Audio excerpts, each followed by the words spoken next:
हरे कृष्ण कृष्ण कृष्ण हरे हरे, हरे राम राम राम हरे हरे।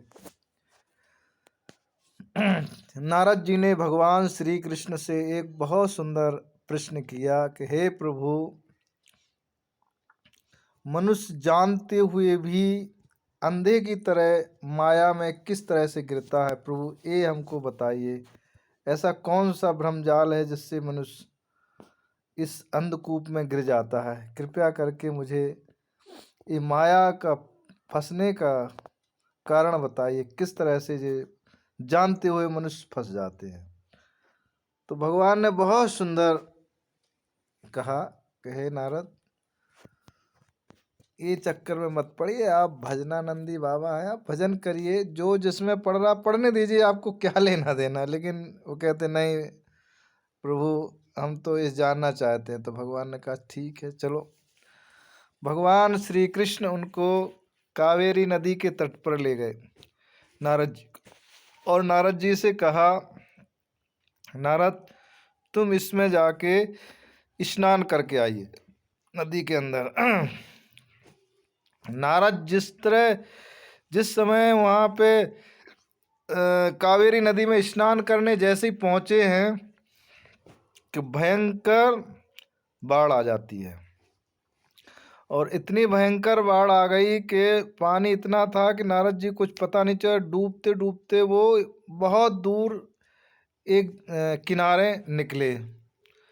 और उधर निकल के क्या दृश्य देखते हैं, ये गीता प्रेस में मैंने पढ़ा था। ये गीता प्रेस करीब 10-12 साल पहले मैंने किसी गीता प्रेस से जो पत्रिका निकलती उसमें निकली थी कथा, बहुत सुंदर कथा है।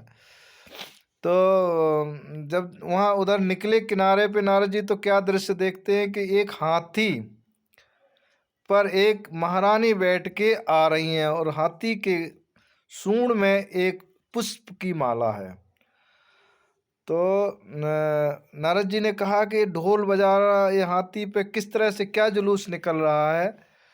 तो वहाँ के शहरवासी बोले कि ये हथनी जिसके गले में, या ऐसा रिवाज है कि हाँ, इस यहाँ का जो राजा ख़त्म हो जाता है तो रानी इस हाथी पे बैठ के निकलती है, और हाथी जिसके गले में माला डाल देती है तो उससे रानी का विवाह होता है और यहाँ का वो राजा बनता है। तो नारद जी वहाँ से निकल रहे थे तो हथनी ने जाके राजा नारद जी के गले में माला डाल दी। अब माला डाल दिया तो बड़े धूमधाम से महारानी के साथ नारद जी का विवाह होता है। विवाह हो गया, 2-4-6 बच्चे हो गए, और बड़े राजकाज में नारद जी मस्त हो जाते हैं आनंद के साथ। जब वहाँ मस्त हो जाते हैं तो एक दिन घटना क्या घटती है कि महारानी मर जाती, ख़त्म हो जाती है। तो अब वहाँ के शहरवासियों ने कहा कि यहाँ का रिवाज है कि अगर रानी मर जाती है तो राजा को भी जिंदा दफनाया जाता है। अब तो नारद जी के प्राण अटक गए, ये तो बड़ा संकट है, क्या करें क्या करें, बड़े प्रॉब्लम में फंस गए। ये तो बड़ा कुछ समझ में नहीं आ रहा उनको, ये क्या लीला हो रही है। अब उनको कुछ भी दिमाग में नहीं, और एकदम बेचैन हो रहे हैं, परेशान हो रहे हैं। तो एकाएक उनको थोड़ा सा स्मरण आया कि मैंने इसमें स्नान किया था, इसी का कुछ चमत्कार है लगता है। तो बोले कि हमें एक बार स्नान करने लीजिए दीजिए, फिर जो कहो तो कर लेना। बोलो नहीं नहीं, हम तो जबरन।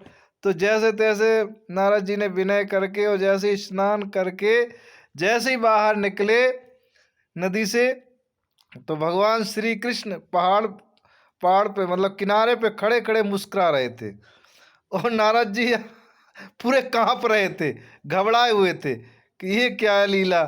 तो प्रभु फिर आगे चरणों में गिर गए नारद जी के, प्रभु मैंने आपकी माया देख ली। किस तरह से कहाँ पे किस जगह फंसा दे कोई पता नहीं है, कैसे भ्रमित कर दे। वास्तव में मनुष्य की क्या दुर्दशा करती है माया। हे प्रभु मैं समझ गया। बोले किस कारण से और कैसे आती है कुछ पता नहीं है, ये आपकी माया जाल है। कब आपको किस जगह फंसाएंगे, क्या करेंगे, ये विगत कर्मों के कारण ऐसा हुआ। नारद जी बोले पूजन्मों से प्रभु मैंने आपकी माया देख ली। तो इस तरह से किस तरह से माया जाल में मनुष्य फंसता है, ये बहुत सुंदर प्रसंग माया का नारद और श्री कृष्ण के बीच में हुआ। पत्रिका के माध्यम से मैंने पढ़ा। हरे कृष्ण।